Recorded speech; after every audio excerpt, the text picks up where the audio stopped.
Oke, Assalamualaikum warahmatullahi wabarakatuh. Kita akan bahas sedikit tentang berita sebagai bentuk dari narasi atau berita yang ditulis melalui gaya naratif. Oke, pertama-tama kita harus pahami dulu bahwa berita itu mempengaruhi persepsi kita mengenai realitas. Saya tanya ke teman-teman, bagaimana pendapat teman-teman yang sekarang memiliki status sebagai warga negara Indonesia? Apakah teman-teman bangga atau teman-teman malu? Apakah teman-teman puas dengan kondisi Indonesia secara umum atau tidak puas?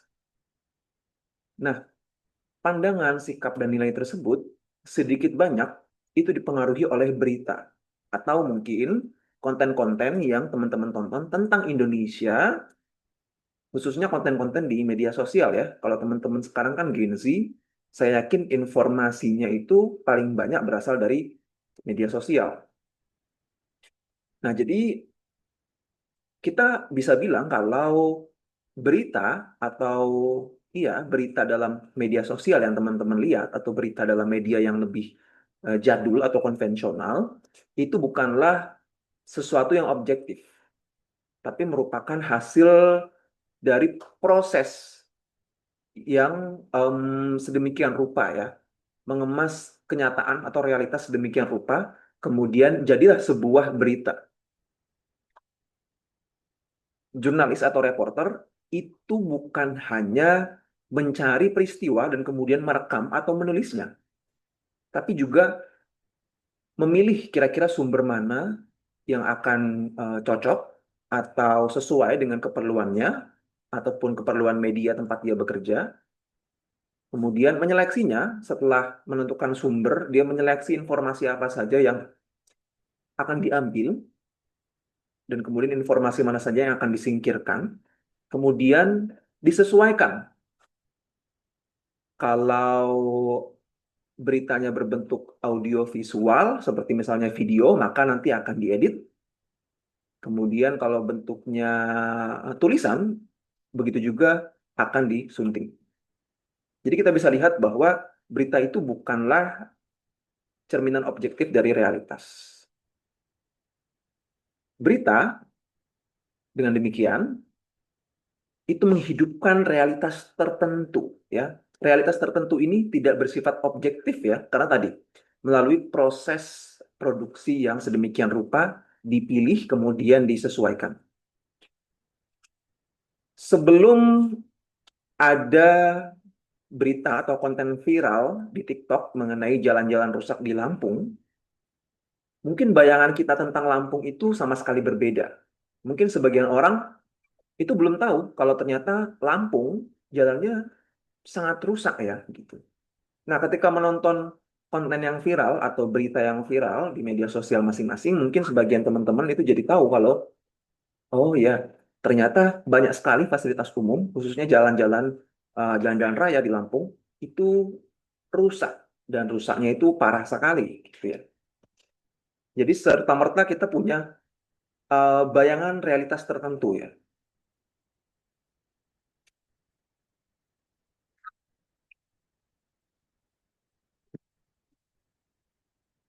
Oke, nah memang berita itu dikaji ya.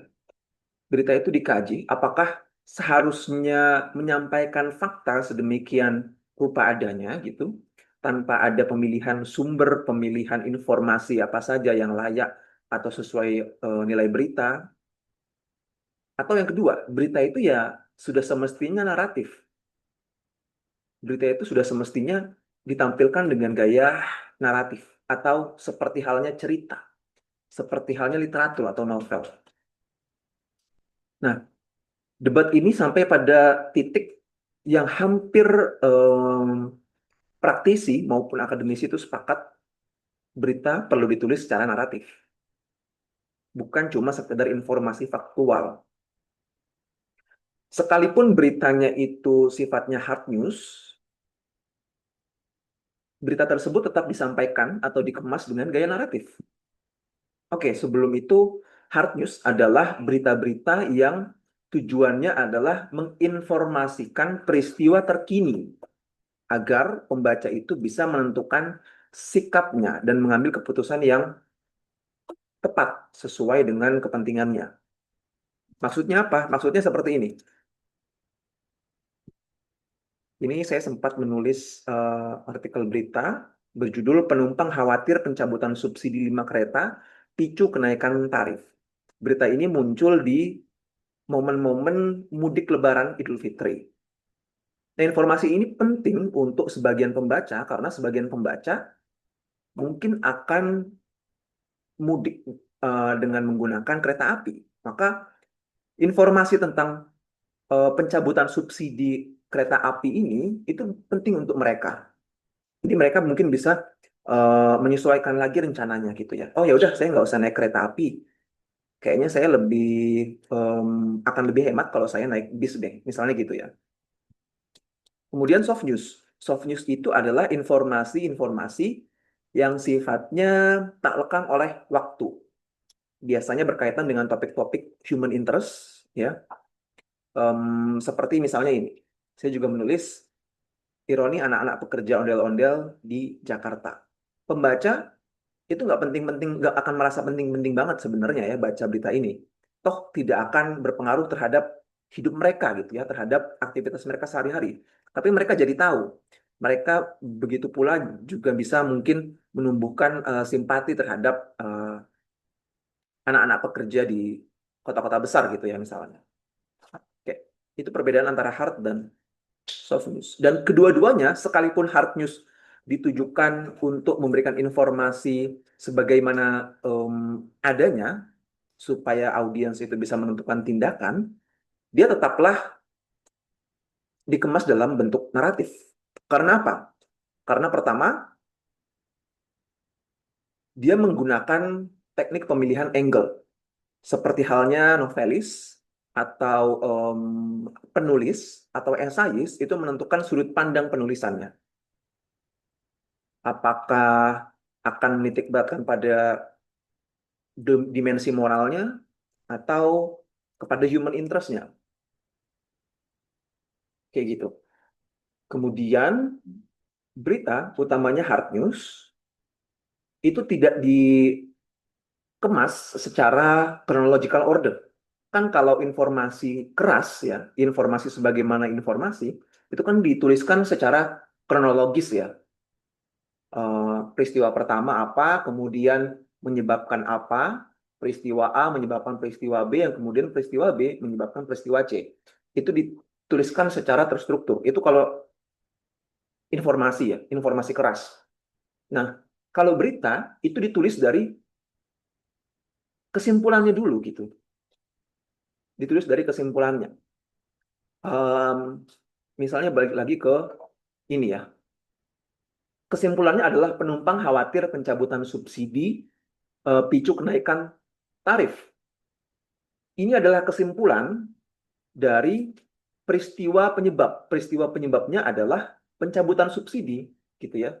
Jadi yang diceritakan dalam artikel ini adalah kekhawatiran penumpang imbas dari pencabutan subsidi.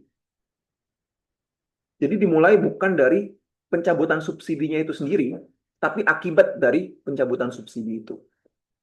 Semoga bisa menangkap logiknya ya. Jadi tentu ini tidak diceritakan secara kronologis sebagaimana hal informasi. Kemudian berita itu juga fokus kepada penokohan individu ya daripada kelembagaan. Karena pembaca-pembacanya atau audiens dari berita ini adalah manusia, somehow manusia itu tertarik untuk melihat sesamanya. Manusia tidak tertarik membaca berita tentang BPJS Ketenagakerjaan mencabut program jaminan hari tua misalnya. Kemudian di dalam beritanya tidak ada sosok individu yang mewakilkan BPJS Ketenagakerjaan tadi. Tentu akan membosankan sekali. Tapi kalau di dalam beritanya itu ada misalnya Direktur BPJS Ketenagakerjaannya atau Kepala Humasnya, itu akan jauh lebih menarik. Karena audiens itu melihat sesamanya, sesama manusianya. Kayak gitu ya. Ya, kira-kira itu unsur-unsur naratif dalam berita.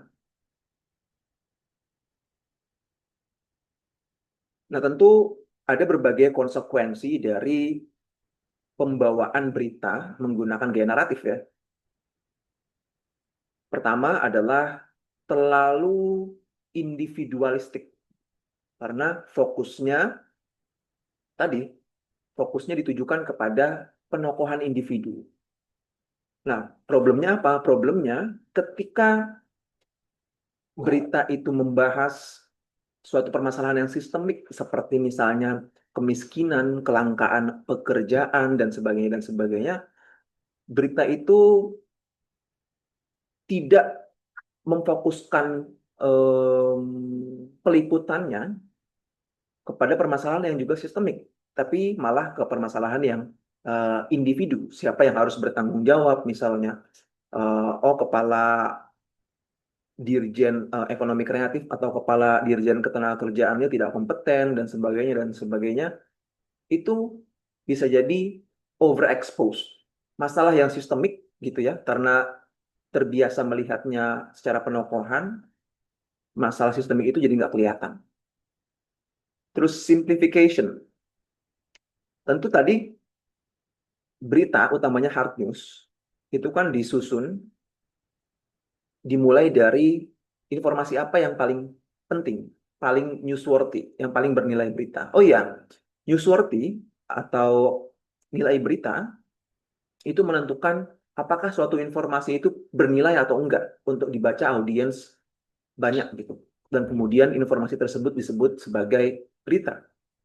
Ada beberapa poin tergantung kepada siapa kita merujuk, tapi Galtung itu tahun 1970-an mencoba mengklasifikasikan nilai-nilai berita. Seperti misalnya saya sebutkan beberapa saja, itu adalah seberapa mengejutkan informasi tersebut atau surprise, kemudian seberapa familiar audiens atau informasi tersebut dikenali oleh audiens, kemudian apakah informasi tersebut menyangkut dengan elit, tadi ya, individu, kemudian apakah informasi tersebut menyangkut kepentingan orang banyak, dan sebagainya, dan sebagainya. Nah, karena berita itu harus, informasi itu harus memiliki nilai berita yang tinggi untuk disebut sebagai berita, informasi-informasi lain yang dipandang oleh jurnalis kurang bernilai berita, itu disingkirkan, sehingga terjadi simplifikasi.